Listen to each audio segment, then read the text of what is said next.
Today, I'll be walking you through the process of setting up a WordPress website on AWS using various service, and I will explain the steps I followed through the configurations I made and the challenges I encountered during the project.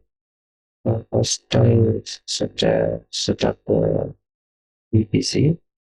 So I began creating it to host a infrastructure. AWS console, I navigated to the VPC dashboard and created the new VPC name WordPress PC with an IPC CIDR block of 10.0 192.168.0.016. This serves as an isolated network for WordPress and creating the site created the subnets. So there are 4 subnets created, and including 2 public subnets and 2 private subnets. So for the first public subnet, I created using the public subnet 1 in the availability zone East US, US East 1A with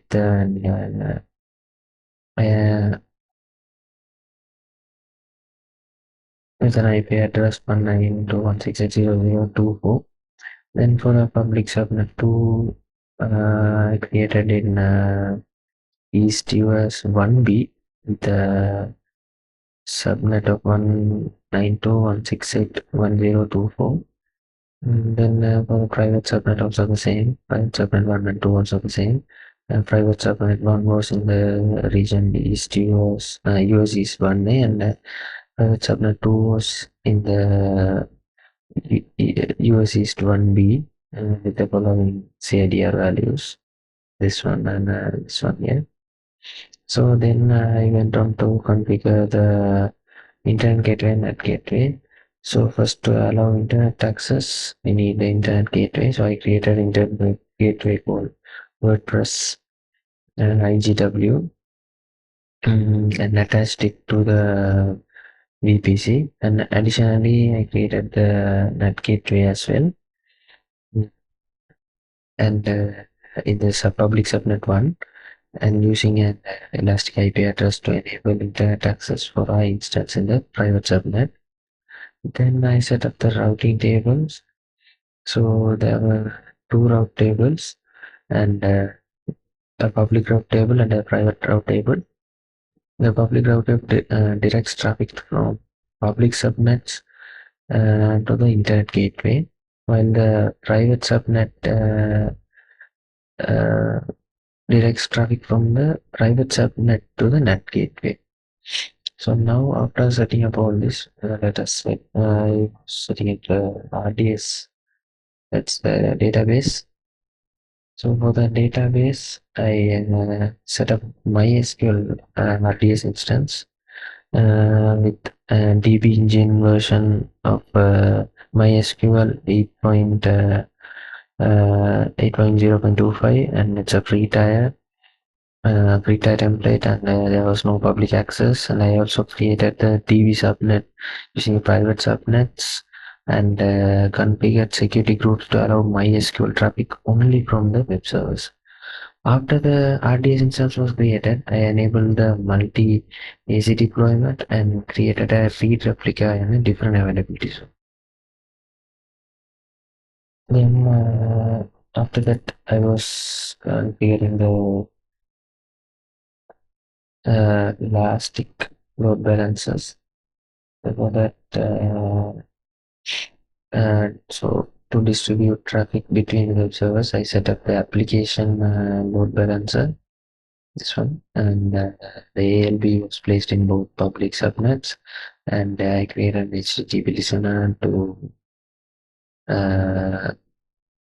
forward the traffic to a target group. I also configured a security group to allow HTTP traffic from the internet. Then I set up the S3 bucket. I created an S3 bucket named WordPress Media Bucket 99, and this with this public access with the public access disabled, this bucket will be used for storing media files for site. Then next attempt to launch the WordPress application, and the following configurations like the AMI was Amazon Linux tool, and instance of T2 micro, the security group allowing HTTP and SSH traffic only. And I provided a user script to store and copy WordPress on EC2 instance. But unfortunately, I encountered an issue with the IAM role creation in the previous step, which prevented me from attaching the necessary IAM role to the instance. So this also affected the SSH access and security group configuration, and ultimately hindering the completion of this step. So the challenges I encountered throughout this project were like notably the issue with the IAM creation, which prevented the successful launch and full configuration of the EC2 instance, which was crucial for setting up WordPress. Despite these challenges, the project provided valuable insights into the AWS service interdependencies and cloud infrastructure. So, in conclusion, this project has been an insightful journey into setting up a WordPress site using AWS services. Although I encountered some issues, such as inability to create an IAM role, the experience has been educational and has highlighted the importance of detailed planning and troubleshooting skills in the cloud infrastructure project. So thank you for watching. I hope this walkthrough has been helpful. Thank you.